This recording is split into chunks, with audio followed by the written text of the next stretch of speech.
It is earlier this year, while the Ukraine war is raging, tensions in East Asia are also escalating. Secretary of State Blinken offered to come to North Korea for talks without preconditions, but the North Koreans have remained silent. The importance of freedom of the seas in East Asia cannot be understated, as 3/4 of global agricultural shipments, manufacturing supply chain steps, and energy shipments travel through this region. Without this freedom, the global system as we know it would cease to exist, leading to mass famine and deindustrialization. The United States has played a key role in creating and maintaining globalization since 1945, primarily as a security strategy against the Soviets. However, the changing security landscape post-1992 has shifted priorities.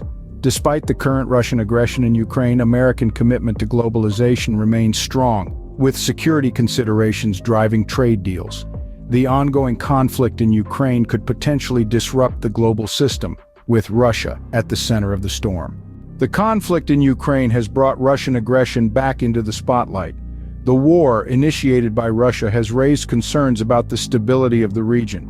The Russian space and territory are key factors in understanding the motivations behind the conflict. The situation in Ukraine serves as a reminder of the geopolitical challenges facing the world today. Ever pondered why Russia, such a vast country, struggles to impose its might on the global stage? Why, despite its immense size, it can't fully utilize its geographical advantages? Today, we delve into the geographical constraints that Russia faces. To begin with, the land stretching from Central Europe to Siberia, which happens to be a large part of Russia, is home to some of the world's least arable farmland.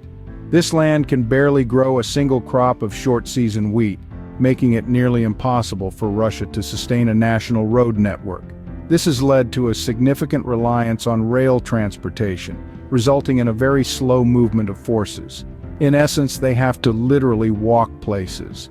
Now, if we look at the surrounding areas, they are filled with open territories that are almost useless due to their near-desert or near-Arctic conditions.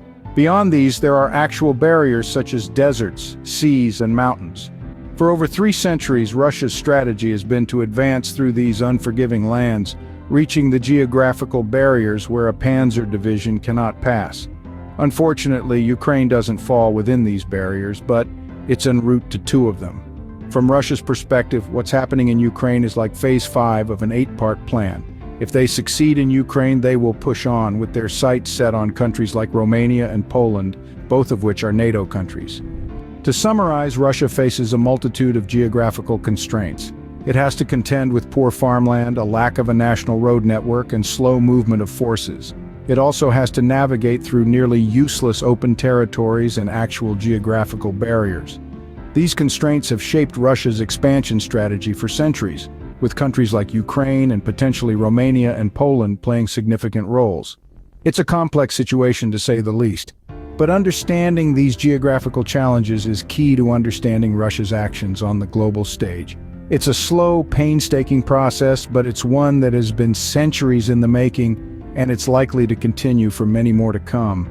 So next time you ponder about Russia's actions, remember the vast, inhospitable lands it encompasses, the geographical barriers it faces, and the strategic moves it has to make just to advance its interests.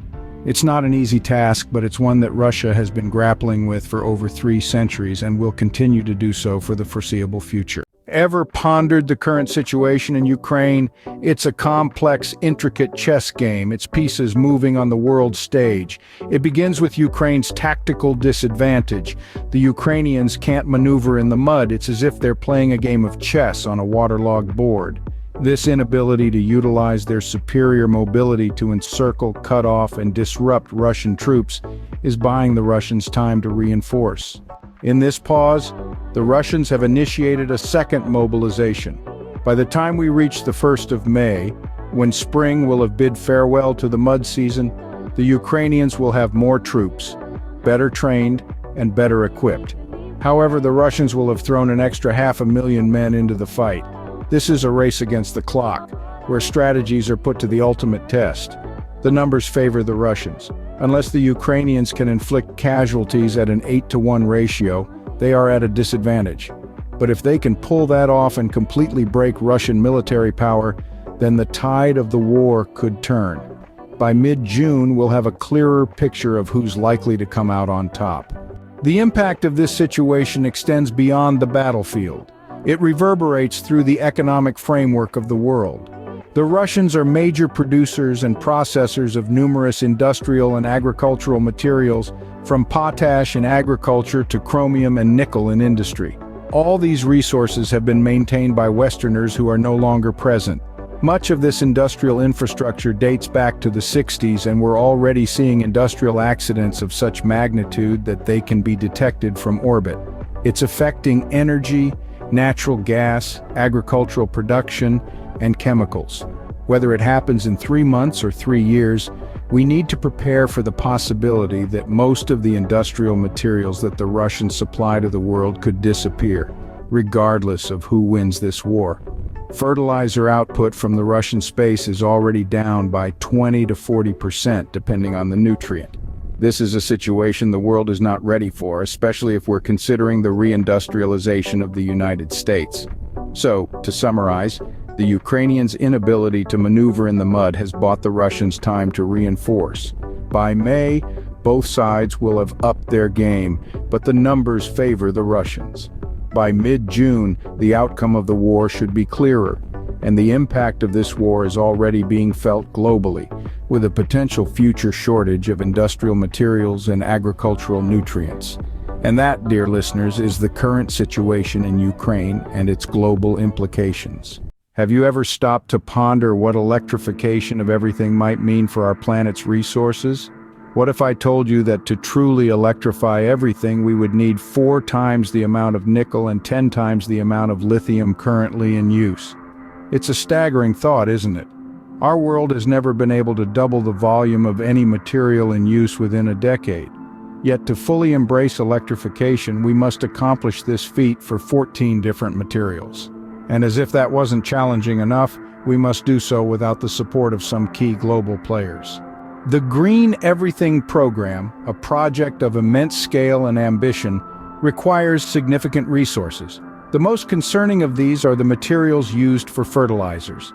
In 2022, we were fortunate. The weather was favorable for farmers across the globe, and backup supplies of fertilizer were readily available. But unfortunately, such luck doesn't usually last for 2 consecutive years. As we stand on the brink of a new era of electrification, we must prepare for the challenges ahead. An increase in resource demand is inevitable, and with it may come a year of significant food shortages, adding to the already pressing industrial shortages. Electrification holds great promise for a sustainable future, but it's not without its hurdles.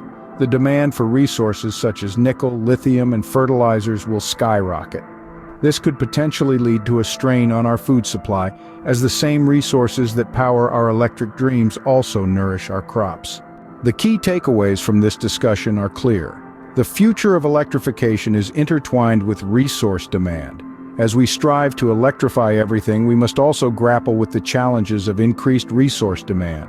The threat of food and industrial shortages looms large, and the need for sustainable solutions is more pressing than ever. Facing these challenges head-on is no small task, but it's a necessary one. As we journey towards a future powered by electricity, let us not forget the resources that power our journey. After all, the future of electrification isn't just about power, it's about the resources that make that power possible.